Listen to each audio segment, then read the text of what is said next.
Good evening. I'd like to call the February 26, 2024 Forest Grove School District Board of Directors meeting to order at 6:30 p.m. Roll call of board members present. I am here, Valerie Ingram. Christy Cockney here. Brad Farrell here. Kate Brandis here. Mark Hayward here. Nick right here. Awesome. Flag salute. I pledge allegiance to the flag of the United States of America and to the republic for which it stands, one nation, under God, indivisible, with liberty and justice for all. Introduction. We'll start with Mark. Mark Hughes. Facility manager. Ricky Carter, Nutrition Services. Enrique Pinion, Technology Department. David Warner, Communications. And Sheriff Student Services. Arturo Lomeli, Curriculum and Instruction. Allison Samuel, secondary math facilitator. Kayla Davidson, third grade teacher. Ethan Minner, third through fifth grade literacy coach. And Diana Rodriguez Smith, FGEA and L.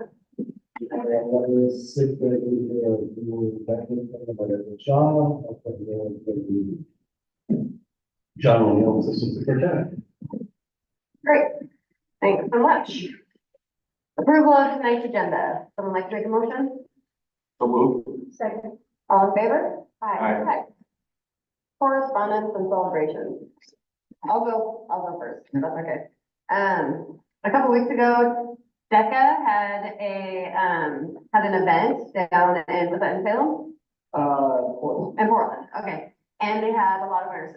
Will you tell us what DECA stands for? I'm pretty sure it's a diversity business club, but why don't you tell us? Yeah. So I don't know what the actual acronym is, Okay. but I can tell you about DECA, and essentially it's like a business simulation club type thing. We essentially get to go to this conference called SCDC, which is in Portland, over by Holiday Inn, and we get to act out what it is like to be in a business role of some sort. So there's events all the way from like human resources down to like if you want to build a business, and there's role plays where you act out, like, for example, I was the manager of a company called Fun Times, and I had to find out how to make the company more fun, and my judge was the owner. So there's role plays like that, and there's also written events, which I also did, where you make a 20-page paper about either starting a business, partnering with an organization, something like that, and then presenting it at the event. Good. So to piggyback on that, there's a few people I want to shout out. Liz Sanchez Mendoza, Andrew Garcia, Maddie Bear, Nate Luciano, Chase Smith, and Adriana Omelas, Rachel Elhey and Abra Freeman, Jose and Alex. And first place went to Micah Reese, placed first in the Virtual Business Challenge in Entrepreneurship. And it was really great. Just want to give DECA a shout out for representing us so well.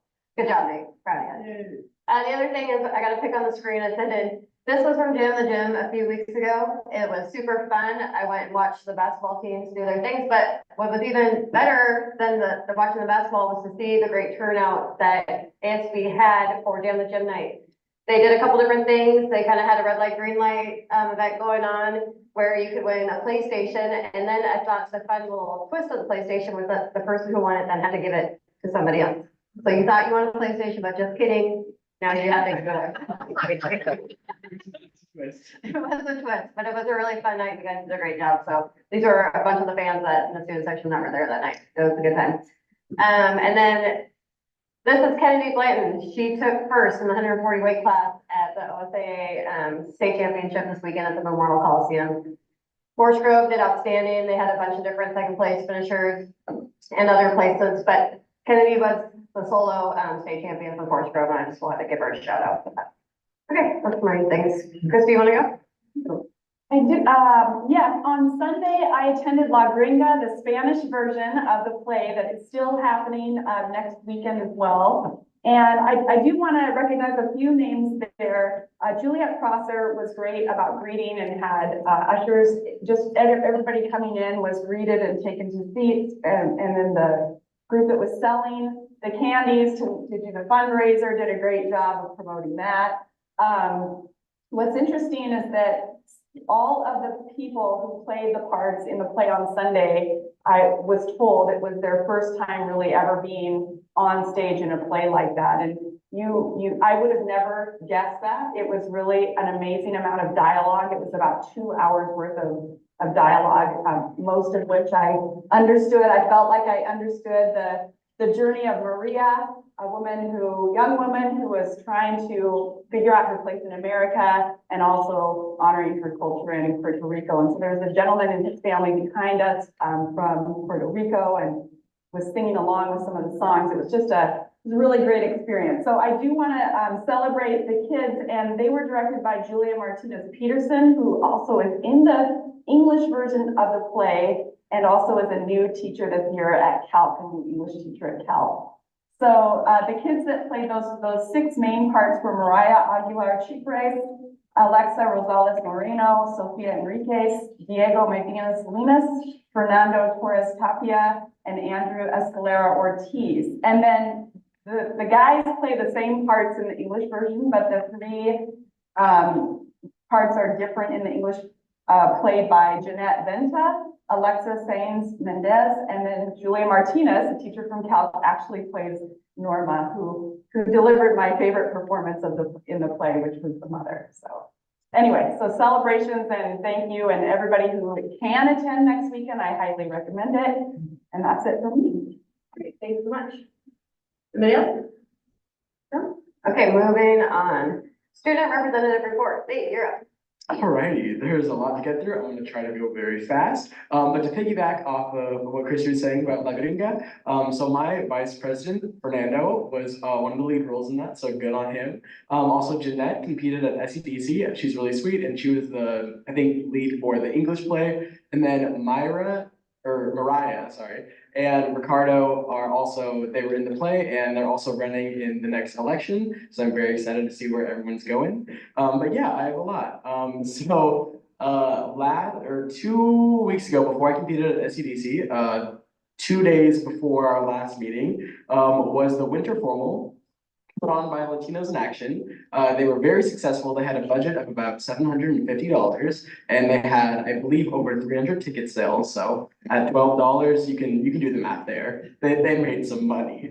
So I was really happy with them. I didn't even really help out at all. They had everything under control. They didn't really need anything from ASB, and they're just a really awesome group of kids. And then also before that, we had the Jam the Gym, as you guys know. Really awesome. It was a really fun event. It was my first basketball game this year, so it was really cool. We had an FFA Spirit Week last week. It was really fun, and it got a lot of kids engaged. The SCDC for DECA, like you said, I took 4th place in human resource management in the state and 2nd place for business solutions, which was really cool. And now I get to go to Anaheim and Disneyland, and I'm really excited for all that. Elections for ASB are getting together. We are going to have the elections in March, right before spring break. So then you guys will know who the next representative will be, which I'm excited for. I have been interning with Senator Solomon, who is really awesome. And I just wanted to shout out a few bills, if I think I can do that, that might impact us in the future. So House Bill 4147, which regards to school buses and allowing school buses to put a camera on like the arm that swings out to do the stop sign, to put cameras on to see if anyone is violating laws, and then sending that back to the local police force. So that was passed through the House, not the Senate yet, but I think that's really cool and that might come into play. And also the right to repair, which is being led by Senator Solomon. And that was passed through the Senate, has not passed through the House or the governor yet, but I really hope it will. So there's that. La Gringa, obviously, awesome play. Grad Night had their bingo night the same night as Jam the Gym. They were fairly successful with what they did, and it was very cool to see.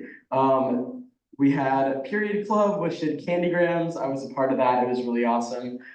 They made about $480 for that, which will now go to providing menstrual products for students and impoverished people in our community. Communicare got a lot of donations from Jam the Gym.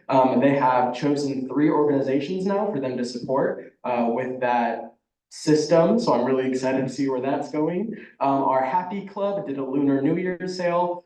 They showed some of the students some of the customs of different Asian, Hawaiian, Pacific Islander cultures, and they sold those at lunch, which was really cool to see. We are going to have guest speakers in ASB. I'm trying to get more state legislators to come in, but we also have our mayor coming in, which I'm really excited about, next week. North News Network had their new episode drop. I'm excited because their next episode, I'm gonna be in, I think. And then we had a winter sports assembly. Oh gosh, there's so much. Winter sports assembly, last Thursday. It was really successful, a lot of awesome sports. Speaking of sports, you guys already talked about it, but wrestling state. I also just want to give a shout out to Archie, who was a freshman, who was undefeated up until state this year, which is so awesome. I was never that good when I was a freshman, so shout out to him.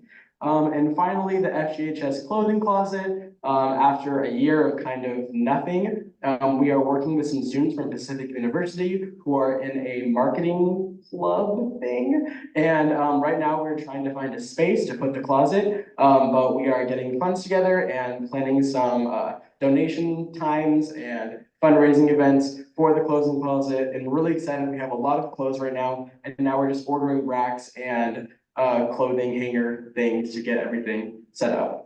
And yeah, that's everything. Okay, you're not quite done. What's the name of the news channel thing again? Nordic News Network. Hey, David, maybe you could look it up on the YouTube and post it sometime though. It's I have. it's always super entertaining. I Very love seeing those, and we'd love to They're go on when Nate's in it. Oh lordy, maybe not, but. Okay, thanks, Nate, appreciate it. All right, Superintendent Parker. So Wait, one everybody's, second. yep. Yes, let's do it. Is there any way I can add to his thing? So this weekend, the Bristol, girls and boys bowling team went to state. Yeah, And I was, really proud because both boys and the girls, they represented really well. The girls took either fifth or sixth place in the state. It was like really Friday night, all day Saturday, and then most of the day on Sunday. I was really proud of the way they performed and the way that they behaved themselves in that. There were like 300 people there. So, that's amazing. Well, congratulations to the bowling team. That's great. Thanks for sharing that with us. So now, pretty much everybody's talked about the things I was gonna talk about. But just wanted, for the DECA team, there was one part of it I wanted to just mention here, which was, this was their second year attending the state conference competition. These amazing students took home first, second, and third place trophies, as well as half of the team scoring in the top 10 and top 20 for their events. Additionally, they earned the highest level certification, gold standard for the FGHS student store. So that was DECA. Nate placed fourth in the human resources. We have room, so go get your education. Again, the wrestling tournament went on. Kenny Glenton scored first. Kylia Takahashi and Renee Cook were state runners up. For the boys, Archie De La Rosa, Brandon Cook, and Carter Bennett were state runners up. Warren Cook was sixth place. The girls are hosting they're hosting the playoff state first round of the OSAA state playoffs this Wednesday versus Westview at 7 p.m. at basketball at the high school. And then congrats to our bowling team because of they competed this past weekend as part of the Oregon State Bowling Tournament. And that was great. Again, just on your calendar dates here, we've got some concerts going on this week, and then the La Gringa, the last is next weekend. You also see the Oregon 4A State Basketball Championship is coming up here, March 6th through the 9th. So lots of fun time of year. This is that transition between winter sports and spring sports. So everything's kind of going to go on here. And with that, I'm going to leave it. Hello. Sorry, I have to turn back on the mic. We had nothing for the FGEA tonight, and do we have any unscheduled public appearances? Okay, moving on to the consent agenda. The consent agenda is made up of routine, non-controversial items to be voted on under one motion. Are there any items within the consent items the board member or the superintendent wishes to discuss separately? Hearing none, I will make a motion to approve the consent agenda as presented. Second. All in favor? Aye. Great. Presentation. I'm not sure if it's John or Arturo. It's on here, but I think it's Arturo. Yes. You're good. On here, That's right. We're good. All right. Welcome, everybody. Wow, good evening. It's not. Do I need that? You want to put it on? Do we need it? Just- Okay, it's up to you. While Enrique is pulling it up, good evening. I'm Bruno, the lead director of curriculum and instruction. I'm gonna have everybody introduce themselves. I brought a team with me this evening, and so I'll have them share who they are. I'm Tifa Benner, I'm the third through sixth grade literacy coach. Allison Samuel, I'm the secondary math facilitator. And I'm Taylor Davidson, I teach third grade at Fern Hill Elementary.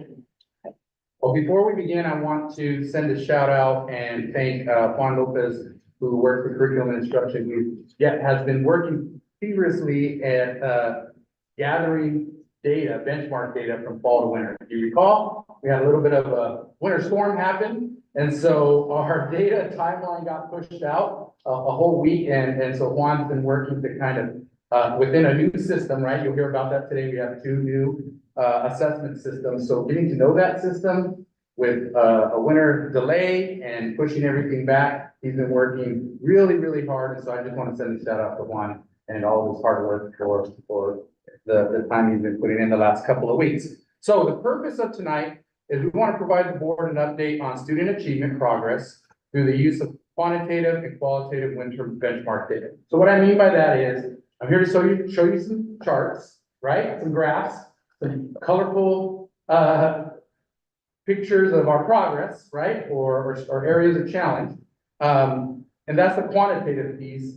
But I think what's really important as we move forward and our interactions, maybe in the first time doing this, is having our TOSAs and teachers here to also share the qualitative data. So what they're feeling and seeing on the ground every day, right? It's one thing to show the hard data, but there's a story behind all that, right? And so I want to make sure that we have balance and bring both when we report to you, okay? So, some good news. This right here, it's hard to read, but here's the good news. The green is good, okay? The green is good. What this shows, this is our completion rate for math, which is our math assessment, M-Class English, and Lectura and Spanish for each of our elementary schools. We had a goal of 95% plus completion rate. We hit that goal. And so the red just shows those schools and those tests where we didn't quite hit the mark. But all of them are above 95%, which really is a testament to our teachers. And we've got to remember, this is the first time we're giving some of these, or the first school year of giving these assessments. So we're learning how to give them even, right? And so it takes a lot of hard work to get our completions percentages to this point, right? And so just want to recognize that. At the secondary level completions, we see at the middle schools, 92, 93. At the high school in Calc, we're at the upper, we're at 89, 80, 82, and 88, right? Getting our high schoolers sometimes to take the assessment can be a little tricky, right? We really want to understand the why behind them. And one thing that I want to call out, an area of improvement that we have to make is STAR, which is our reading assessment at the secondary level. That's the 80% you see there with the larger red. We met as a secondary team, ELA department head from both schools, NAMS in the high school, myself, administrators from both schools, principals and APs. And we said, yeah, that's a struggle. I'm not sure that our teachers understand the power behind the STAR assessment, and not sure our kids understand how this can help them with growth, right? And so next, on the 8th, March 8th, we're actually gonna hold a training for ELA teachers, English teachers at the secondary level, along with administrators, so we can figure out, number one, is STAR the right tool that we need to use moving forward? What's the reports that it gives us? Because ultimately, at the end of the day, although coming to you like tonight to give us a snapshot of our system is important, more important is what the students and teachers are doing with the data after they do this, right? And so we really are going to dive into what STAR means for us moving forward, but just want to call that. Okay, so we got to work with implementing STAR. Next slide. So there's 2 sets of data I want to talk to you about. One are composite scores, and the second is growth data. Composite scores are the overall score that is generated in both literacy and math that make up sub-scores. Okay, so you get the sub-scores, it gives you a composite score. Here's the key thing to remember. The composite score is nationally normed. So it's how we do against other, next to students from around the country, right? So it's a nationally normed test. It produces a composite score. It's important, okay, important. But what I really wanted, when we get to that point, is really talk about growth, because to me, growth is the most powerful measure we have, right? At the end of the day, parents send their kids to us, and they want to know if their students are growing, right? And so I want to make sure that we talk about both of those, but we're going to start with a composite score to get us going. Sound good? Yeah. Can I just ask you a question? Nationally normed, where? Yeah, so Elsa, can you elaborate just a little bit on the 2021 national norm test for maps? Yeah, so the MAP test is normed nationwide, so it is used across the country. And they won't norm unless they have a certain number of students to norm it with. So, there is national norm composite scores, K-12. They only have, it related to the ESPA test in Oregon 3.8 because they don't have enough students, to norm it to the ESPA, in the other grades. But nationally, it's normed completely K-12. The last norming was done in 2020. So it is normed, the math data is normed pre-pandemic, both in achievement and in growth. And then it's due to be normed again in 2025. Okay, can I confuse it just a little bit? Go for it. Talking about the SBAC, just real quick. Mhm. I know you're talking about completion percentages. And the question I would have is where's the bar for the SBAC in the state? Is it 93 or 95% or It's 95. is it? Okay. I was just curious, and also is the SBAC national? Is that national? That's the national. I don't know, because Oregon, we call it ESPA now because Oregon dropped out of the consortium. Okay, okay. And so they altered the test so that it's not the SBAC test anymore. They changed it a little bit. And so I know they did some norming when they did the changes, but I don't know to what level. So I'm just, I mean, we're talking about really national tests here. Correct. This one, This and one. SBAC. And so, I mean, we're not talking about the SBAC, but I just wanna have a context that puts all of those in the window, so. And on the literacy side? Yep, It's very national norm. national norm as well. Okay, okay. So it gives us a start, right? Yeah. One of the things we certainly talked about, I met with every principal, we had data meetings. And you'll hear from, my colleagues here in a little bit. Again, going back to, yes, composite's important. Valid, very important, don't minimize it. But we really want to start building our system and understanding growth. And our new tools provide us a wealth of information, especially teachers, to see growth progress for each kid or know how much growth is happening. We'll talk about that. Okay? So, K4 and class English literacy. Okay? So I'll start with the far left, kinder. What you see there is on the farthest to the left is the fall benchmark compared to the winter benchmark. So the green is at or above benchmark. So you see an increase of the number of students in kindergarten, double, in students that were at or above benchmark, again, compared to the national norm. It's a good thing, right? Below benchmark, you see 17% still, and well below benchmark, we saw a decrease, right? That's the trend we want to see, okay? And that applies to first grade, second grade, third grade actually goes the opposite way, but I'm gonna elaborate there in a second, and fourth grade, okay? So still, we have a lot of kids well below benchmark as compared to the national norm, okay? But we're trending in the right direction. Couple of things that I want to point out in this slide. Number one is the tests, both MAPS and class, they get progressively harder.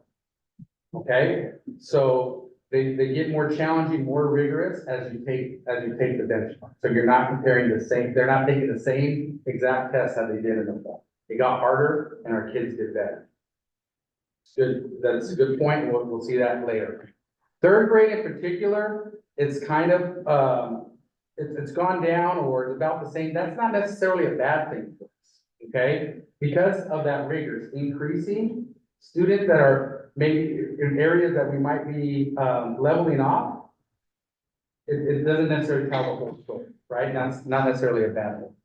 Also, because this is the first full year that we're doing these assessments, we're learning things, right? What we learned in third grade by giving these assessments is that there's aspects to our curriculum that maybe our teachers didn't necessarily know or were prepared for in the assessment.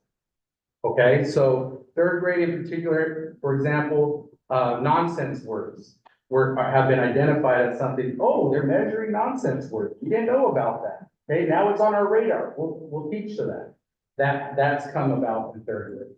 So we're seeing that might be a byproduct there too of our teachers we didn't know that was gonna be something that we were assessing.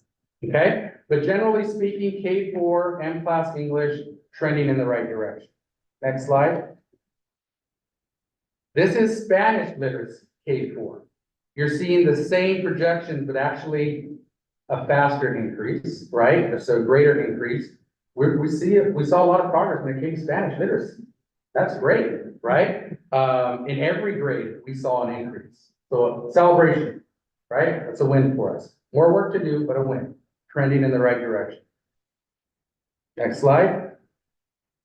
5, 6, and class English literacy, again, flatlining a little bit. But we don't see that as necessarily a bad thing, and we'll talk about growth later because the test is getting more challenging as we go.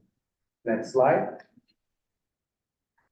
Spanish literacy for 5th and 6th grade, we're actually seeing the trend go up, right? We saw some progress for 5th and 6th grade. That's a great thing. Next slide. 7th and 8th grade STAR English. This is, so at the middle school at NAMS, they actually are using the STAR assessment quite intentionally. Okay, and they feel like they do have good buy-in with students, and so you're seeing a modest trend in the positive direction in our middle school for English literacy. Next slide. And this is where we're struggling a little bit, again, to really trust and understand the data at the high school level. As I mentioned earlier, the STAR assessment at the high school is something we're having to dig deeper in. Little flatline, but we're not at a point yet where we feel like our students and our teachers truly understand the STAR assessment and it's being helpful for them in their instruction. Okay? So haven't they had the STAR in the middle school? So why is the STAR? Yeah. The STAR at the middle school, they've been using it pretty consistently. At the high school, they've used it mostly, not for all students, they used it mostly for the students who weren't achieving at a grade level. I guess, but my point is that all the students had the STAR at Neil Armstrong. Yes, So it's not like it's a new thing. Okay. yeah, they could just try and find value in it. You know, to be honest, I met with Karen today about this, and in my mind, STAR is, I want it to be so meaningful for our students to have goal setting associated with it, that the SBUT is kind of a little bit out of our control right now. But the local assessments, I want our students and our teachers to really feel like this is valuable, right? And this is really gonna help us understand how we're growing over time. And at the high school, we have newer teachers there, so they haven't been trained, so we've got to build that training in them so that they can speak about the test too. So what you're saying, Arturo, is you don't believe that the students value the assessment? And the teachers are not really equipped to give the assessments? They're equipped to give it. I think right now, what I've heard from the high school, in conversations with the high school, we're not finding a whole lot of value. Yeah, I understand. Yeah, we think it's the right thing, but not all English teachers have always been giving the STAR. And so we've got to retrain and redevelop the why behind it and make sure it's meaningful. Okay, thank you. Yeah. So at the elementary level, are you taking this test, the STAR test, and are the teachers sitting down individually? No. So the STAR test is just 7-12. Oh. M class is what we use at the elementary. So at the elementary level, then are you taking the scores and sitting down with the teacher and the student and setting a goal? Like, You know, when you improve by 2% or something in students, We're not, I don't know if we're doing I completely. think it depends on the teacher. We aren't doing it like systematically or as a district. But I have sat down with my students and said, okay, you read X amount of words in the fall. Do you think you can climb this many more by the winter? So I do really think at the elementary level, it kind of varies teacher to teacher. I would say that our new assessment tools really lend itself to that. And I think that there's an example, there's a new student profile sheet that our principals plan to print out and give to families at conferences and talk and even send home if parents don't attend conferences. And it gives just incredible information about how to support your kids and where the deficits are. So this has the power over time, as we continue to implement it well, to really be helpful to teachers to have those. I'm thinking about the student, how you empower the student to say, you know, I want to do better. Yeah, And when they see a number, then they, it's their number and they can say to and themselves. they all want to improve, right? Yeah, they want to. They want to see that line go that way. But if there isn't a dialogue between Yeah. the teacher and student, then it's just a test and it's sort of like, okay, you know, it doesn't empower them. Absolutely. I would say that applies to a junior in high school too. Oh, actually. I agree. I had a clarifying question about the STAR, because I might be wrong, but I think there have been rumblings on a broader scale, maybe outside of this district in particular, about STAR, for the reasons you're mentioning. And statewide, can you talk about what that conversation has been as far as, is STAR the be all end all? Is the reason that STAR, I don't think it's only our district that's struggled with buy into STAR itself. And I've talked with some teachers who feel like STAR, not in this district, but who have felt in the past that maybe STAR isn't the best way. So is there Well, I a know further that, conversation here about focusing maybe just on M class and looking at something different? well, yeah, You definitely, mentioned it there. definitely the, idea is STAR the best assessment? I know that STAR was used K-12 before, and we brought M-Class in because it didn't give enough information as it relates to font, phonemic awareness, and a couple of other things were missing. So if you were talking to, if that conversation was around K-6 teachers, STAR didn't have all of the necessary information, right? I'm hearing mixed reviews right now. I'm hearing some people say, yeah, STAR is great. I've used it in the past. We're just not using it to its capability, right? I'm also hearing, well, I wonder if there's something else better out there. So this committee, this group is coming together. We're gonna do the training first so that we can learn about it. And then we'll open up that conversation. If it's something that we stay with or something we need to look at something different. Yeah. But I'll tell you, the data, just this process has opened up that conversation. Well, it should, right? I mean, there's a struggle for the completion rate. We're getting daily emails here's where we're at. So the fact that this topic emerged, I think is healthy for us, right? We're just not sticking to it and saying, get it done, get it done. Yep. So K-6 literacy growth progress. This is the second set. This is exciting. So this is new. Different colors, right? This is a report from, for the English literacy. This is fall to winter growth. Okay, this is not the composite. So look on your far left, we'll start with that, Kendra. What this tells us is the 12% in blue are the percent of students who grew well above the average.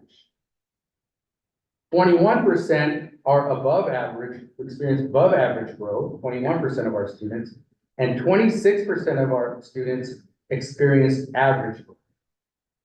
24 below average, and the red, I can't read it, but something well below average, okay? Now, this is awesome, okay? 60% of our students had growth at average or well above average, okay?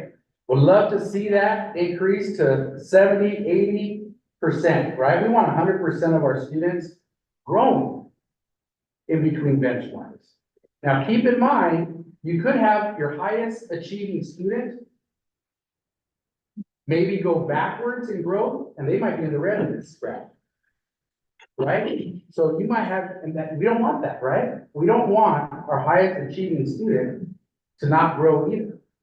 So with this, I'm bringing this to the board, but this is an example of now teachers get this information for every single one of their students. Right? What a powerful tool for teachers to be able to look at individual students and say, to what degree did they grow? So if you look across the board, English literacy, we're at about probably averaging at that 60% of students grew at average or well above average. Okay, for K through 4 literacy. Solid baseline data for us, new report. I hope over time, we're gonna see that improve, right? Next slide. For 5th and 6th grade, that percentage is also around that 60% mark, okay? But if you notice, 6th grade, 22% of our 6th graders grew well above average. That's awesome, right? Almost a quarter of our 6th graders. Next slide. So now we're gonna talk math. So we don't have that data for STAR, right? So it stopped at 5th and 6th grade because 7 through 12 is STAR. We're, as when we meet with the training for them, that's gonna be one of the first questions we ask. What are the growth tools that you have for us? Because we value that, right? But that's why it stops there, because that's mostly CAM class. Okay, so I'm gonna try to get us through math. I don't have to do all the, because we talked about this is the composite for maths. Okay, so as you can see in the math, and for math K4, we see a little bit of a decrease from fall to winter, fall to winter, fall to winter, fall to winter. So a couple of things here. Again, as Allison mentioned, this is against the national norm that was established in pre-pandemic. Okay, so that's some perspective. It certainly isn't trending in the direction that we want. Here's the good news. We have an adoption. We know that that matters, right? So we got curriculum and tools coming, and we'll elaborate here in a second about what that means.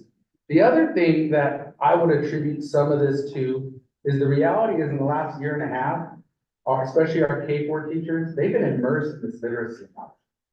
And sometimes when you do that as a system, you're not providing as much support or training on the math side of the house. So we got work to do. And this math adoption is perfect time for us right now to make sure that we're getting the tools in the hands of teachers that we need to support our math learning. Okay, so but not heading in the right direction. We've got work to do. Next slide. 5, 6 also trending in that same direction. So I always think of our elementaries, they're K6, and that follows a similar trend. Next. Some good news. Middle school math actually plateaued. Same thing applies on math tests. It gets harder. So the leveling there isn't necessarily a bad thing. And one of the things that I've learned in conversations is I know there's been a lot of work in middle school math over the last few years. And that was a major hotspot for us as a system.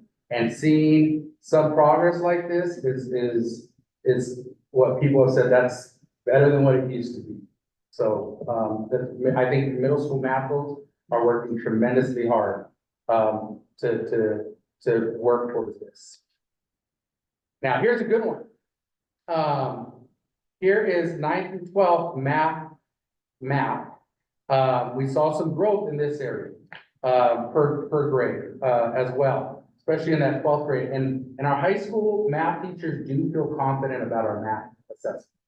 So we feel pretty good about this. So we're still showing some progress there. Next slide. Growth for math. As you might predict, you have lower composite score, we have lower growth percentages. So this is roughly about that 40% mark, okay? We gotta get that up. We gotta get that to above 60, continue to progress in that area. Next slide. Fifth and sixth grade growth, that's above 40%. So you're looking at about 45–50% of our students are at average high or above high. Next slide. And this is our seventh and eighth grade. Actually, this is one that we can most certainly be proud of. Again, over 50% of our students at their middle schools at NAMS are growing. So it's something that we can be excited about, especially in that eighth grade. That's that 23% of our students grew at a high level in the eighth grade math.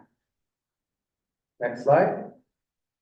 And our high school. Almost 60% of our students, 9th, 10th, 11th, and 12th, almost 60% of our students grew in our math, at our maths in 9th and 12th grade of the high school.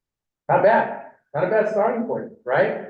I think again, that kind of shows, Brad, as you brought up, there's a little different kind of buy-in right now with our math assessment at the high school level, and you see it. Yeah, I'm just gonna make a comment. I think just looking at the last, and Allison, you can correct me if I'm wrong, in the last 10 years in math, that was probably a normal kind of trend at elementary. Middle school was a little bit lower, they're making progress. But then when we get to the high school, it tends to pop up in terms of math scores and progress. I mean, over the last 10 years, it seems like that's been the kind of that trend in math. Yeah, which we tended to, our ESSA scores would trend kind of up and then dip, and then high school would. Bounce back up. Right, Yeah. right. What really excites me about this is seeing the blue, 23, 23, 26, 27. So a quarter of our high school students have showed really high growth. Next slide. All right, so I'm done.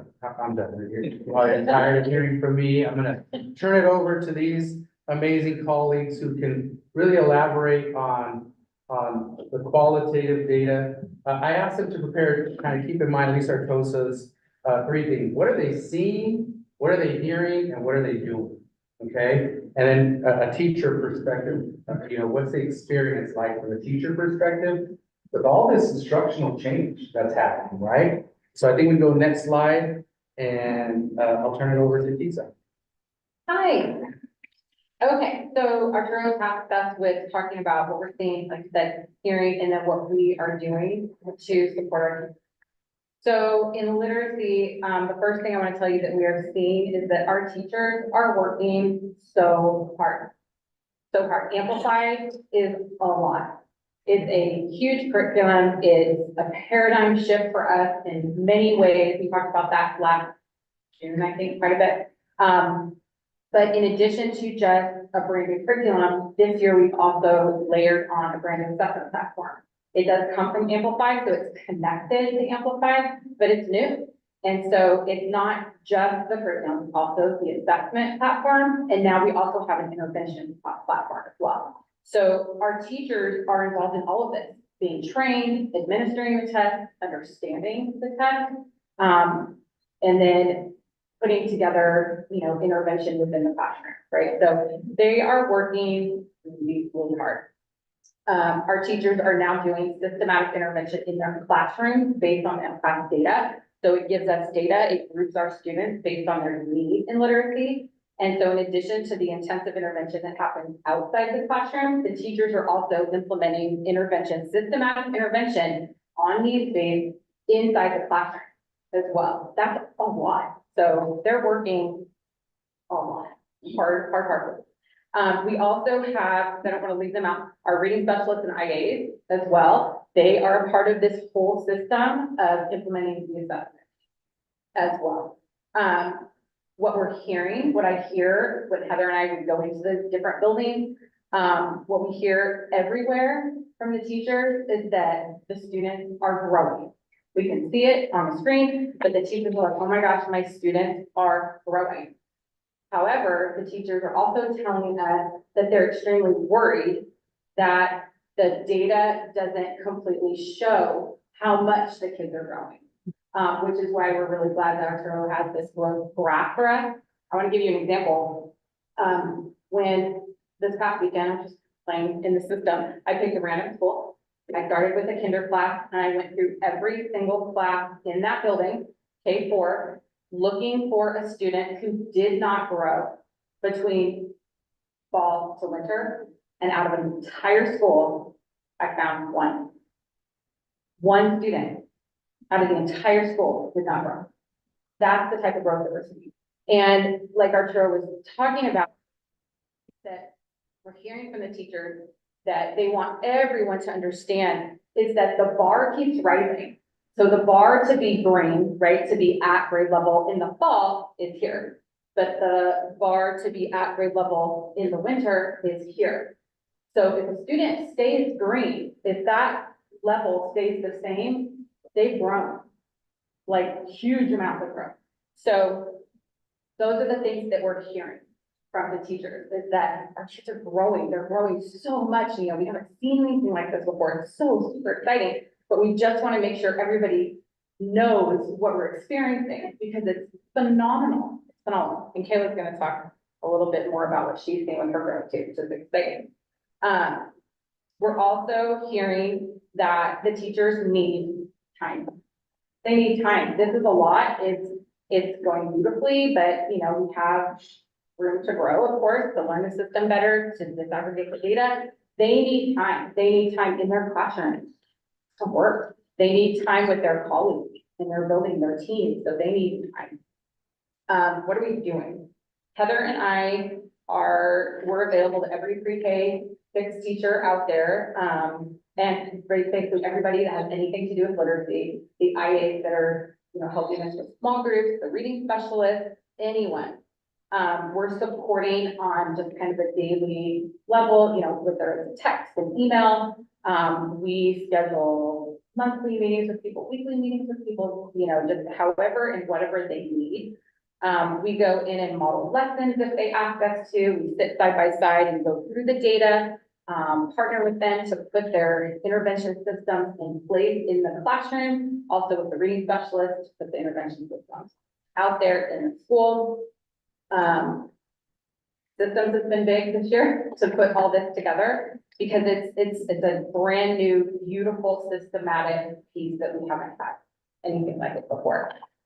We're also supporting the administration of MCLAS. So when these benchmarks come around, when the cross monitoring comes around, we go in and literally help the teachers administer the test. You know, they say, oh my gosh, I have 5 left, you know, I got to teach math, and we go over and help them out. We are providing SIT support on SIT days, going in and doing, you know, 1-hour trainings. We're doing professional learning around the science of reading. We started that last year with the teachers. We also did our very first IA science of reading training this past fall, I think. It was phenomenal. And that's continuing on, like with our PD days. And then finally, this spring, Elena's putting together like a survey for the teachers so that we can get really good feedback. We're fully implemented now, curriculum, the assessment, the interventions to get feedback. How's it going?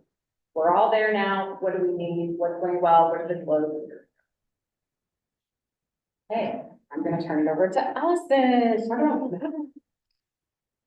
So Brenda and I, are seeing teachers working really hard to incorporate what they're learning in professional learning and bringing that back to the classroom and using it with their students.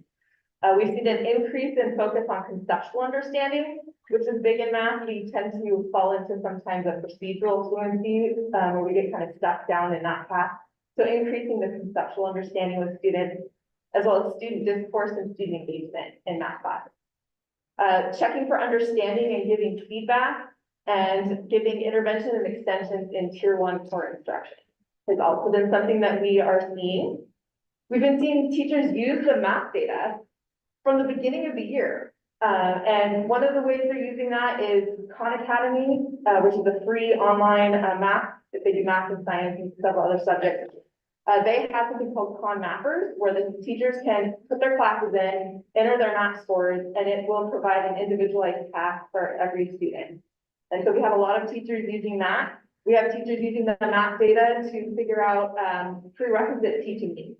So before I start this unit, I can look and see where my class is with certain prerequisite skills and, oh, okay, I see a gap here. I'm gonna need to teach that as I go in.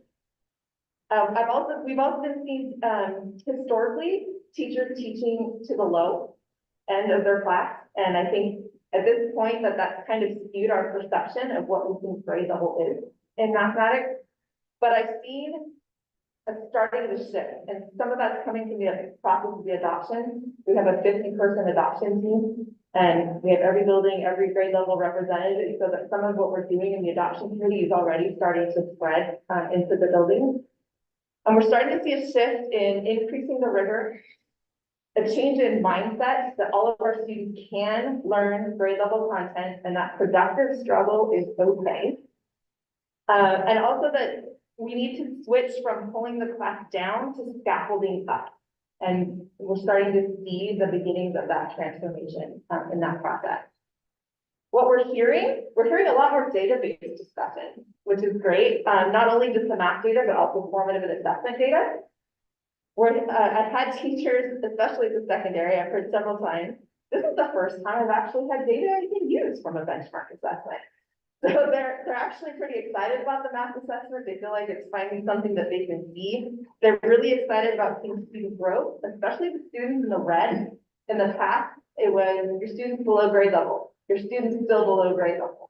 Well, that didn't really tell me much. I don't know if they're growing or not.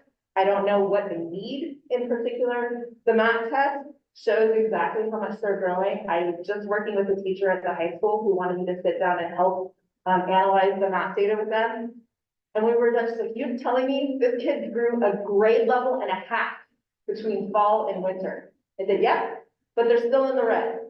Yeah, they're still in the red, but this is great progress and this needs to be celebrated. We need to celebrate the growth of these students that in the past we weren't able to see it. It also tells her what the student still needs to work on, what did they grow, and what's left to work on. We're also hearing need for professional development, support, and material to differentiate instruction and provide that interventions and extensions in tier 1 instruction and math. We've heard that we need more time for core math instruction, K-8, and that we need a K-6 math intervention system. What we're doing, Brenda and I have both been working on shifting from leading to facilitating. So we're trying to shift some of that leadership to the teachers. And that's PLC meetings, data discussions, even PD. Trying to shift some of that so that we're facilitating instead of leading. We've also do observations and model lessons by request. We provide new teacher support for all of our new teachers. We have just-in-time support, phone calls, emails. Can you drop by my classroom? I just need something real quick. One-time meetings of, I have a problem, can you just come in and show me something, that's all I need. And then we also have a lot of teachers, veteran and new, that we have recurring meetings, weekly, bi-weekly, monthly, something that they're working on that they're wanting us to come in and work with them. We've also been attending our own PD and doing more professional learning. And I feel like we've done more professional learning this year than I've done any of my previous years as a TOSA. So that's been really exciting. And we also participate in a lot of statewide TOSA groups. And so we hear one of the groups is actually with ODE, but several of the others are just TOSAs and math specialists throughout the whole state. And we meet with several different ones, so we get a more statewide perspective on what's going on in that. And I'm going to have Kayla share a teacher's perspective. So I'm going to start with reading and then jump into math. I will start by saying I really love Amplify. It's bringing this wealth of student knowledge that I haven't really seen in the past. This is my first year doing M+. I've now given it twice in the fall and then in the winter with the benchmark testing. And I do feel like each time we give it, I'm getting more and more comfortable, not just giving the assessment, but then interpreting and using that data to drive my instruction as I'm moving forward. I'm able to identify strengths, areas of growth, gaps that students might have. For example, I had a student who is above grade level in reading comprehension and reading fluency, but M+ still flagged the student at some risk in reading. Because they were developing or we're still working to develop their phonemic awareness skills. And that's something that I wouldn't have in the past on our like previous assessments, being able to go back in and say, okay, this student needs this certain skill, and then providing that instruction in my small groups. Because it's not a student who would go to an interventions group. So now I have this data to run this small group, where the student needs to be met at. A celebration I have is that 100% of my students made growth in reading from the fall to the winter. And so it might not be at the rate of the national average, but it's pretty awesome to see that 100% of students, whether they're receiving SPED services, receiving ELD services, a newcomer to our country, learning English as a second or third language, 100% of my students made growth. And so I do have to shout them out a little bit because they're working really hard. This is our first full year of doing the implementation, but I'm already seeing students bringing in from second grade background knowledge that they haven't had in the past. They're able to connect in second grade. They do a unit on Greece and Greek gods. And in third grade, we're learning about Roman gods and Rome. And so they're able to make that connection. And so we can do less time around the background knowledge and more time like in the content and like start getting a little deeper in the reading. And then finally, it's super helpful to have the coaches, whether that's a quick text or a call. In those snow days when I was running out of days to get my assessments done, and I could say, hey, Lisa, can you come in and either run a lesson for me while I do the assessments, or I'll run the lesson and can you help me with my assessments? It's very helpful to have the coaches around. In math, I do really also like maps. It's giving me insightful data on student ability, their growth, again, gaps that they might have. I have a student who's performing at the 95th percentile in math. And when I went back and pulled every content and every standard within the content, this student was ranging anywhere from a kindergarten standard to a 7th grade standard. And so that information is very helpful to have, when we're looking at things like missing add-ins. And I'm like, oh, this student is performing in the 95th percentile. Where's the disconnect there? Why are they missing these questions? I can pull that information and go back and reteach them when needed, but also push them forward in other areas that they might need to be challenged in. And so I think that math data is very helpful in seeing that range and where to fill in gaps and where to push forward. Unfortunately, I did see a dip in my math scores from fall to winter. I think in part this is because we're only giving 60 minutes to math. And it's very challenging to fit in an intervention, reflex, which is our fluency program, a core lesson, any interventions or reteaching, and any extensions. But we also don't have a district-wide strategic intervention plan right now for math. And so that's something I'm very fortunate and thankful to be on the math adoption committee. And something that I'm looking for within the two curriculums that we're looking at.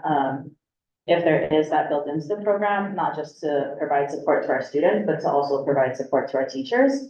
So that they don't have to go digging through, their old stuff or run down to second grade or first grade and say, hey, I need some first grade things.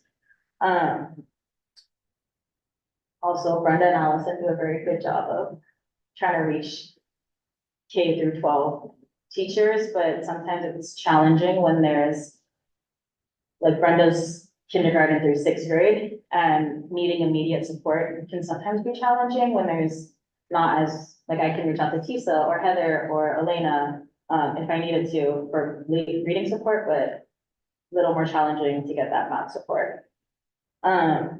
Finally, I've been starting to use the Journey of a Graduate learner profile language in math. And I feel like it's giving students this mindset shift also, where they're really embracing challenges and want to kind of engage in that productive struggle time, like Allison was saying. For example, I was walking around the other day and students were working on a performance task, and those are pretty challenging. And one of my students said to me, don't worry, Missy, critical thinking mode is on. And I just thought it was really cool to like hear him say, I'm gonna embrace that challenge. Like, don't worry, I've got it. And so I'm excited to see what growth we might make in math in the future. not just with those mindsets, but also like looking at a new curriculum and seeing what supports will be there for teachers and students as we move forward. So I just gotta say, it's always way more engaging when they talk. Right? I mean, just hearing the depth of a teacher talking about what's going on in classrooms and instruction is why we're here, right? Students and teachers doing their thing in the classroom is magical. So thank you, Kayla, for that. And I want to just mention before we do Q&A, Kayla didn't know I was going to do this, but Teaching and Learning has nominated Kayla for the Oregon Teacher of the Year because of, you can understand why, right? And all the things that she brings to students every single day. And so I wanted to recognize her publicly today and congratulate her on that nomination and share that with the board. Yeah. Yeah. I feel like.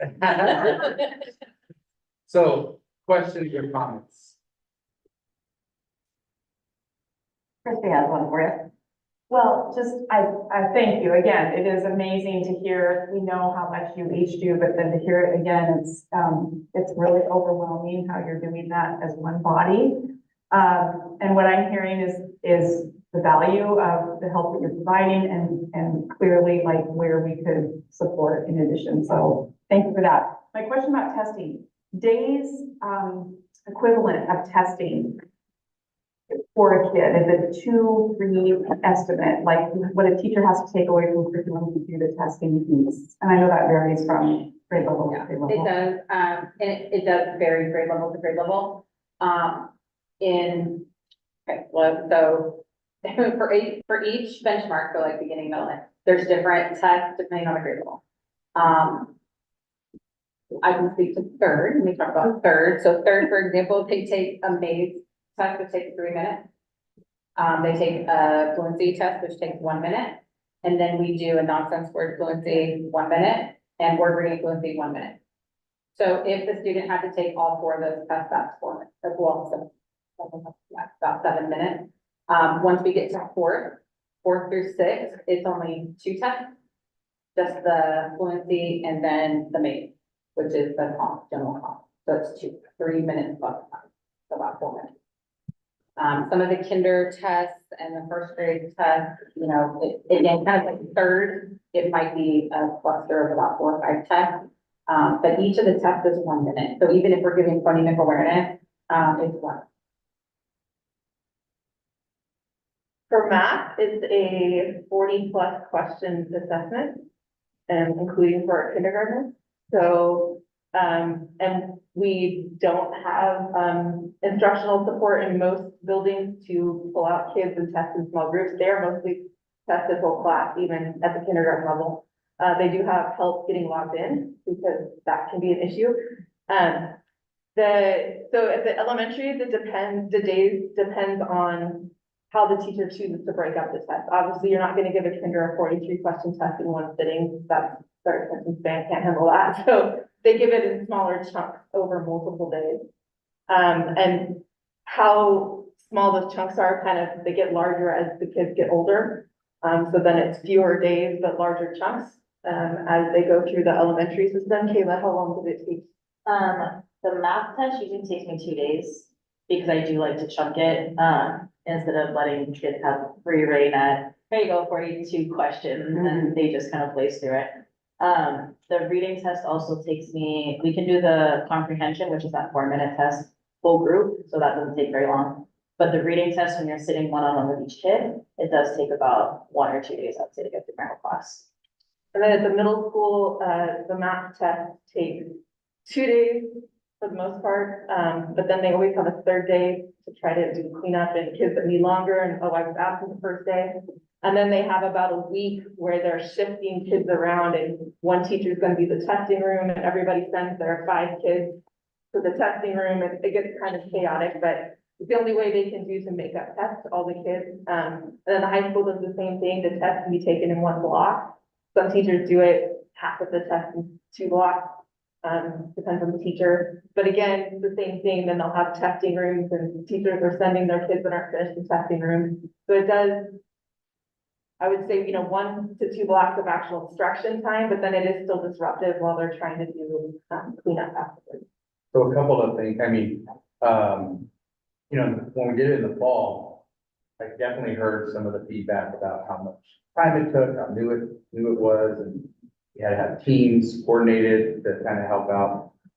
The second window, it got better, right? It was the second time that we did it, we had systems in place, but it's still challenging, it's still new, right? It's still new, and so hopefully over time, we'll become more and more efficient. and take less. I have a couple of questions. How important is class size? So if we increase class sizes and maybe math assessment, reading assessment, and then they're learning, amplifier in the second year, but it usually takes 3 years to really get a new program under developed, and then we're gonna have a new math adoption circuit.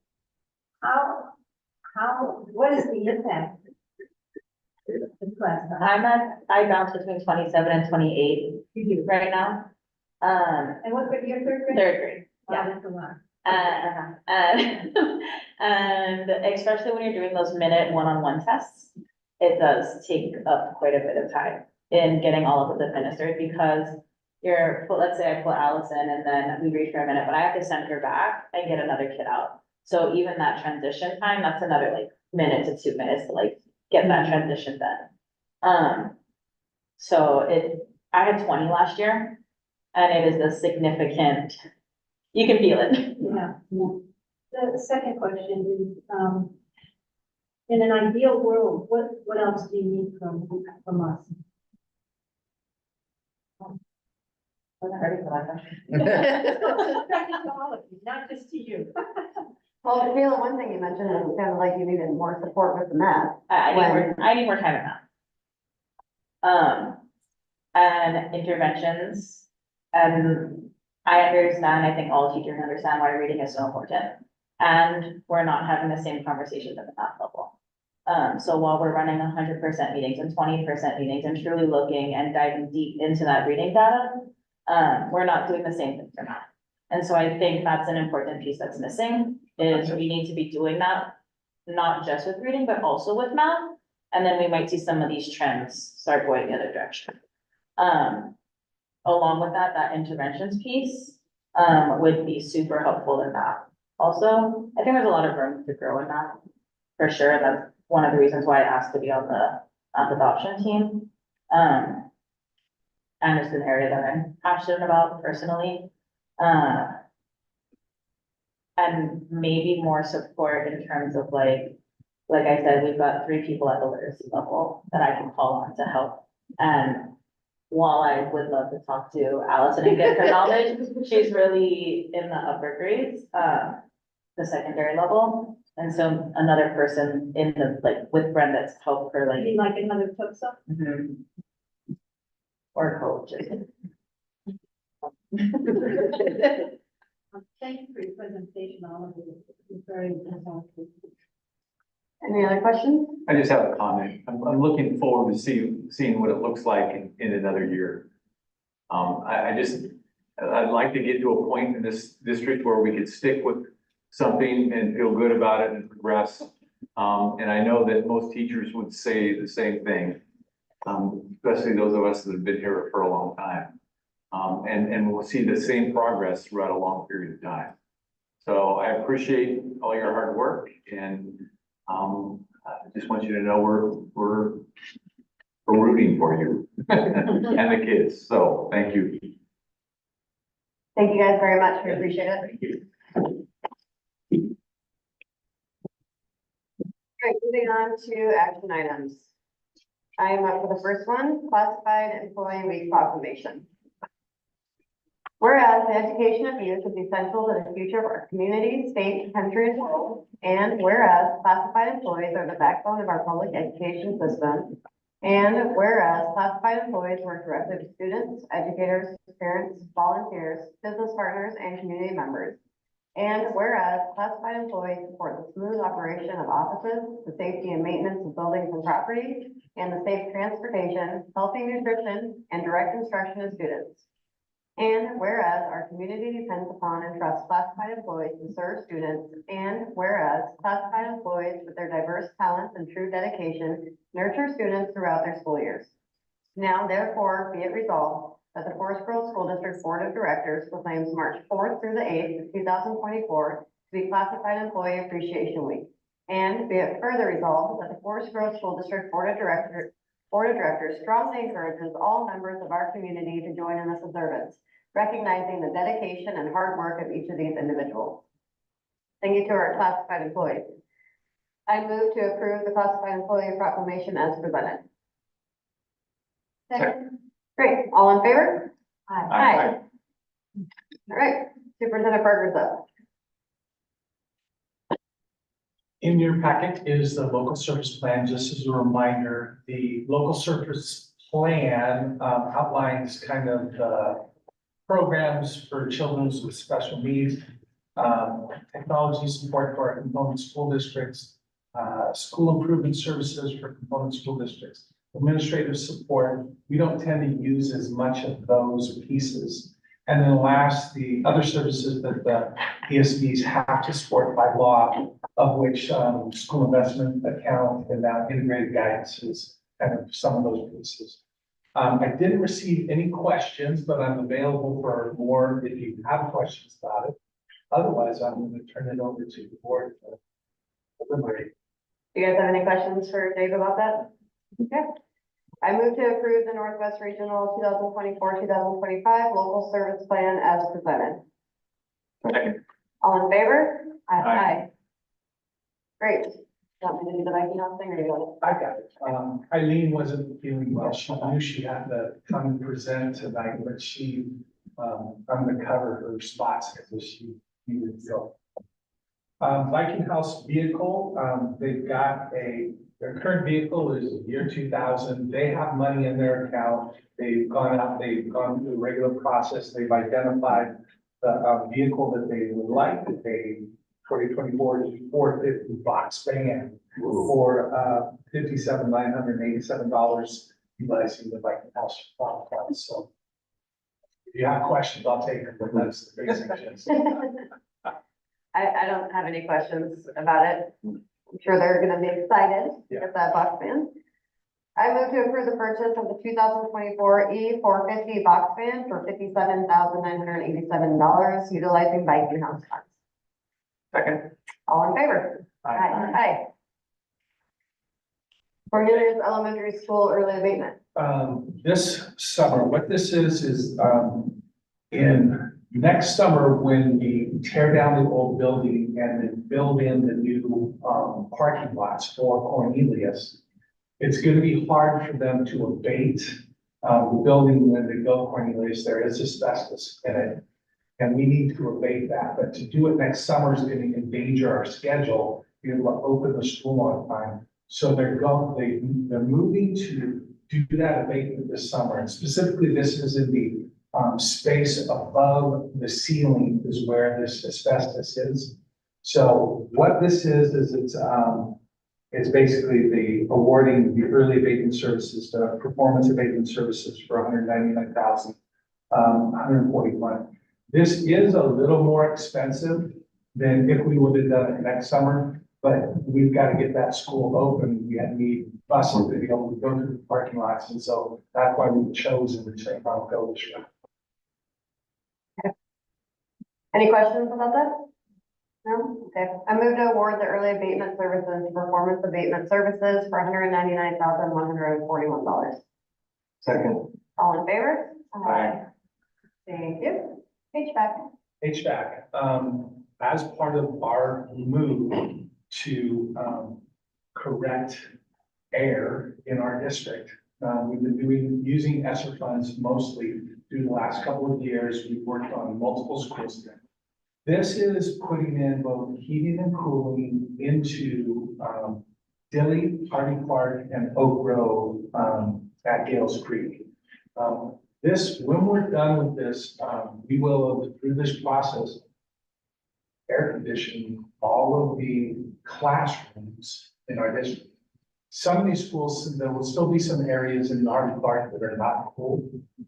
But this issue of like us canceling summer school because it gets too hot, we'll now have air conditioning in all of the schools. These will be, for these schools, it will be similar to Echo Shaw, where we put the units on the roof. They're single classroom units, and then they come down to that each of the classrooms. But this amount here is for Dilly, Hardy Clark, and Oak Grove to finish this project off. They're already working with some on Common Call, East and West, Burton Hill, so those are already, we've already taken action on these. Great. Our students and teachers will appreciate it. That one, I will check for you, Kate, and find out. I don't have an answer for that. Don't worry, the one. She was wondering if the library is in the air conditioning market. And Gail, I do not, but let me, I'll get some information. That was a good one, Mark. I like it.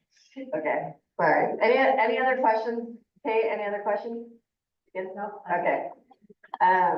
I move to approve the purchase agreements with Train for $367,234 and Densco for $133,486 utilizing bond funds.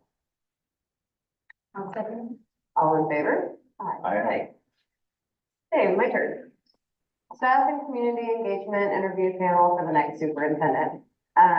This was all sent out to you guys. It was a list. We're looking for, we had a recommendation for 12 panelists to serve on the interview committee. Robin is able to join us. Hi, Robin. Hello. If anybody has any questions or comments or concerns, then you can ask her or me, and we'd be happy to answer them. All right, sorry, Robin. We got nothing for you. All right. And I said in my email, there's plenty of time between now and then to talk about the shape of the day. So we'll put that on the agenda for the next meeting, or I'll do an email communication. For us to get the panelists out and get that list going, we can move Yep. forward with that. Okay, Thank you. great. Thank Thank you. you so much for calling in. We appreciate it. Yeah. Okay, so if there's no questions or comments, I'm gonna make a motion. Okay? Well, this is looking like you have something to say. Well, I do, yes, I would like to say one thing. I don't know if Robin's still there. I was happy to have Robin come in because I had a conversation with a couple different people, someone at Talbot that asked about the superintendent search and a couple different people. And I have not been here previously for superintendent searches on the board, but I've been aware of how different searches go and it's been spelled out, but I feel like unless you're diligently reading the website and reading through the materials and looking at the frequently asked questions, I realized when talking to a couple of people in the community that they were, I just explained the process where we are in it. There's going to be a focus group where we're going to talk about the importance of the focus group as being a group that will give feedback to the board. That time, the board will then make the selection. So there were a couple of questions about how that might be a little different than the way that this district has done that in the past. So I just wanted to, for the 100 people, you all on YouTube that do watch our meetings, and I know from watching that while you're making dinner, you then, share that information out with people. Mark, you briefly brought it up during your comments last time that I don't think we've really talked a lot about the process in depth because it is spelled out pretty clearly on the website. So tonight, I guess I want to make sure that when we're mentioning this focus group, this is really important for people watching to put your names in for that and ask questions about it. And I did go to the website. I talked to Dave Warner again today and just looked at the really nice job that he's done and Human Capital's complimented both him and Kathy for their excellent communication. What is on there now is this fantastic frequently asked questions that actually does really give a very clear description of where we're going from here on out. And so I guess for people watching and for board talking to people, I would encourage people to go back and reread that. It's a little bit different than what people have been used to as far as engagement. But this next step of getting this communication and applying to be a person that might want to be on that panel, we want everybody in the community to really consider that and understand how important those positions are going to be. So, Great. Yeah, I think that's great. And it's a good reminder to let people know if they have any questions, check out the website. And specifically the frequently asked question part, we'll give you a lot of information. and that's compliments to Robin for the frequently asked questions, but double compliments to Dave Warner for the excellent job on having that front and center. I'm not on the socials, so I have to. You want to make sure people know that there's a website. Go to the We website. have a website, and no, all right, that's it. Okay, if there's no further questions or comments, I will move to approve the recommendation for the staff and community engagement interview panel as presented. Second. All in favor? Aye. Inter-district transfer for future action. Thanks, Judith. Yes, attached to, you'll find the timeline for our transfer process. This is, this process has been around for a while. Kathy would probably tell you it needs some adjustment, but this is our process. And it does align with Banks and Gaston and Hillsborough, who are typically the folks that we train students with. You'll see the timeline on there, all the dates align. Attached, you'll find the slots that the different principals are proposing on opening. The transfer process uses those dates in alignment with our other districts around us. This is the future reading, right? Yeah, this is the future reading. So we'll come back we're still working with principals around some specific numbers. They may go up or down just a little bit, but this is our best guess right now. But I'll have that finalized by the time it comes out. I just add that, this is the transfer. We always have hardship. Yeah. Which, because you'll see numbers vary by more than this number, whatever we settle on. And it's always hardship. So just so that people are aware of that, and there's a couple of different processes. The folks who don't get into this inter-district process, once it closes, at that point, then you have to apply for a hardship, and there's 4 measurements of what qualifies as a hardship. And so I kind of worked through that with Kathy. But if you don't make it into this transfer, there still are ways for that to happen. Okay, I just want to clarify one last thing when we were talking about the staff and community engagement. It's an interview committee, not a focus group. Just want to make sure that is well stated, and people know they would be signing up to be on the interview committee and not a focus group. Okay, thanks. Just wanted to make sure that was well known. It's okay. And does anybody have anything else they want to discuss? Any future things? Christy? I got two things, but it's gonna happen every time. So I'm on the legislative policy committee, as you know. Nate also mentioned a couple bills there, but we were asked to submit some support for 2 specific bills. And when that was new to me to do over about a 5-minute time period, it felt like. So I called Dave that night and said we were just, asked to submit support for one of the bills, which is Senate Bill 1576, which is the Recreational Community Protections Temporary Bill. And I know the board gets these emails and has been reading this, but Dave knows way more about it, and probably so does Mark.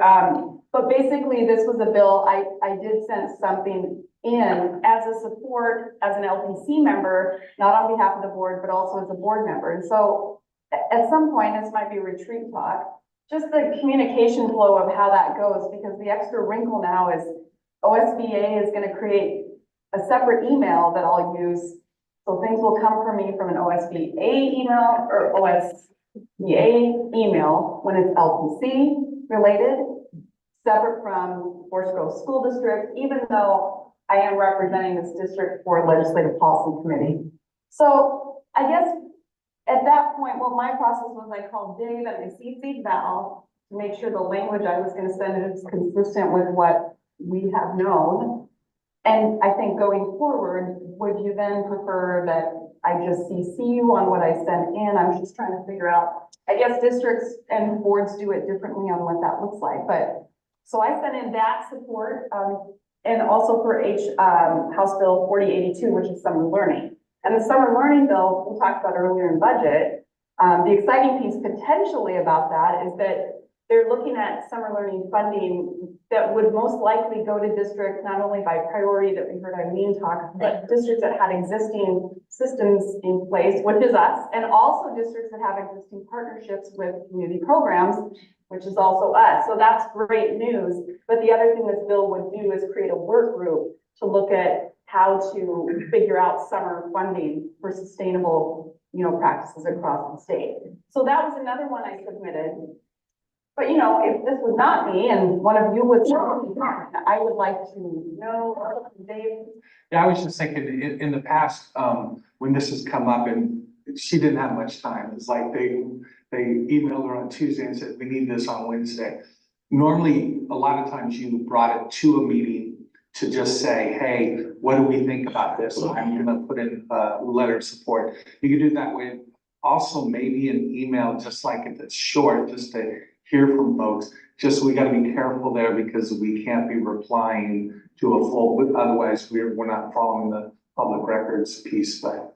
Should just be BCC everybody, and then if an individual has concern or comments for Christie, they would write her back individually, would that be fine? Yeah. Maybe you could do that, maybe you could BCC everybody, and then if I had a specific question about it, I would privately write or call you and talk to you about it. Okay. And then that way everybody has a heads up what's going on, but we're not And breaking then I any. can say, if I don't hear from you by this time, I'll miss you. Yeah. But I checked with Dave to make sure it's consistent with what, Yeah. but their language that they send is not always. And hopefully if there's enough, like I said, they did not give Christie much time. I know, that's the one thing I didn't like about it, like, that doesn't really feel very respectful, or just kind of feels like, why are you trying to rush me? Like, why didn't I know about this a little sooner? Well, in short session, that is kind of somehow things get pulled right away off the floor and then it's coming up tomorrow and they just learn about it that night. So part of it was short session related. But I think if we can bring it back for discussion here, and if not, then I think we use the other method just to make sure, that way we can speak as a board. Okay. And then my second thing, and I did send this communication to Dave and Arturo. I had a great conversation with Arturo last week about instruction and then hearing from the Tosas and Kayla too, again, the theme of we've heard all along, like time, right? Time and making sure the time we're using is really focused. And I brought up, it's just for, I don't know if it's for conversation or just a point I'd like to make, because we're headed into another conference time where, administrators are being pulled for something very valuable, learner profile, right? That's coming up. And we sent teachers to Texas and we heard from teachers on how the value of that. So what I'm not saying is what I should start with what I'm not saying, which is I believe, conference work and PD work is extremely valuable. I guess what I'm trying to have us think about, and I know we're already thinking about it, but it goes back to Mark's point when we talked about the calendar, and Mark made a really important plea for, we want to make sure instructional time is protected. Instructional time. What we're hearing, from teachers is we want TOSAs in the classrooms helping us with instructional time. Like we want support and we want to be with the kids. And so I guess just trying to think about going forward when we are going to conferences or pulling for PD or pulling TOSAs for PD. And I'm really excited also to get the feedback from teachers about what's valuable as we build the budget and build the potential of maybe instructional coaches at a building, which I think also has value. Just making sure that time that we are spending is the absolute priority with teachers with their kids. And I think I wouldn't be bringing this up if this wasn't a year where there's no subs. So when we pull people out of buildings, we already don't have subs. We already know we need kids with teachers as much as possible. But we do hear teachers.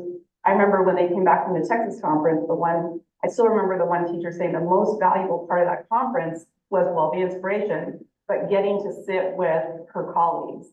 And at the listening session at Tom McCall, we heard that from staff, like, we want to sit with our colleagues and align our curriculum. So that's a comment and also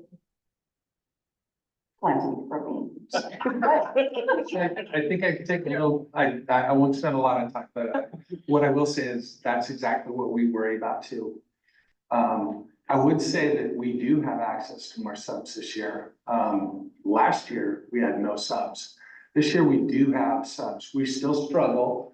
It is not an easy, process, so. But we definitely think about those pieces every single time, is why are we pulling somebody out? But we also know that our results are not where they need to be. And we're not gonna just get to where we wanna be just by working harder. We have to continue to improve instruction. So we're trying to make conscious decisions about what we're participating in and when and how. So you're absolutely right. We're constantly thinking about when and why are we pulling them out. What is this one that you're talking about, Paul? The learner profile. So I guess what my question is, what's the difference between the learner profile and the portrait of the profile of the graduate? Same thing. So didn't we just do that? No, as a matter of fact, we've got it. Now we have to start talking about like, how does this, how does this get implemented in the district? And how do we begin to, like, if you walk down into an organization, the folks who participated in that know what we're talking about. But we haven't really taken that information and begun to utilize it in the district. There's this other notion, I mean, we've been. Oh, wait, can I hit this time out? Yeah. What is, I'm just confused about it. We already have that information. Why are we having this professional development to get this information of a portrait of a learner when we already have the information of a profile of a graduate? We've identified the student attributes that we're looking for in our graduates. What we haven't identified yet is how are we going to teach that?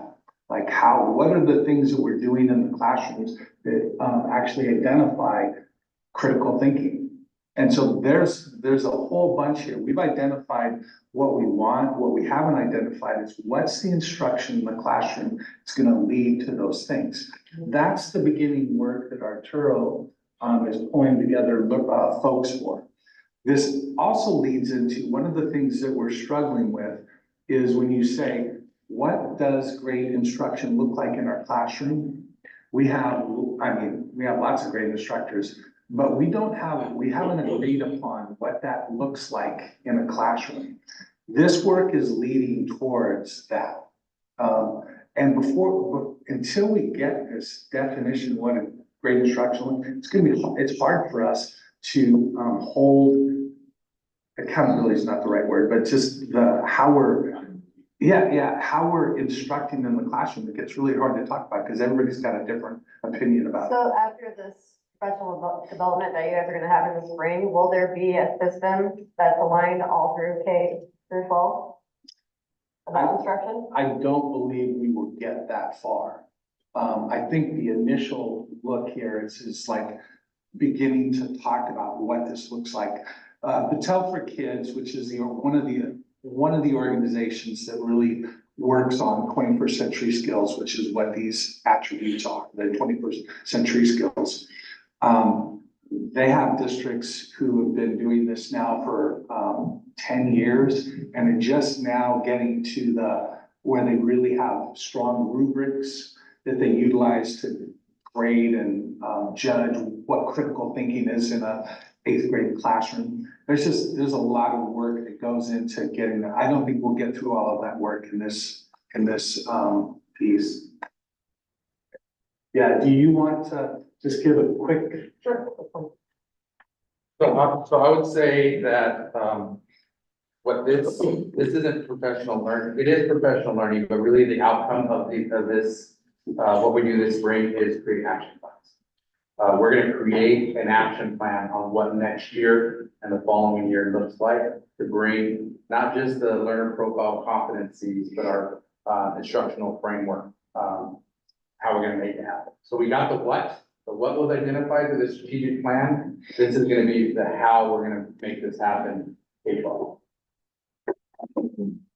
We're gonna create an action plan. And it's gonna be the same for K through 12. Well, it's gonna be an instructional vision of what K-12 instruction looks like. And then Yeah, it just seems to me right now, it's like one building has one way of doing something, and then the other building has another way of doing something, and we need to align it all. So if we're gonna put in this work, like, let's put in the work and get it all aligned. Exactly right. This will create one instructional framework that's gonna give us a systematic approach to making sure that we're doing professional learning around it, that we're looking for it, that we're measuring it, because you're right, it feels like oftentimes we've got independent contracting going on. Everybody has their own different focuses, all good intentions and all good stuff.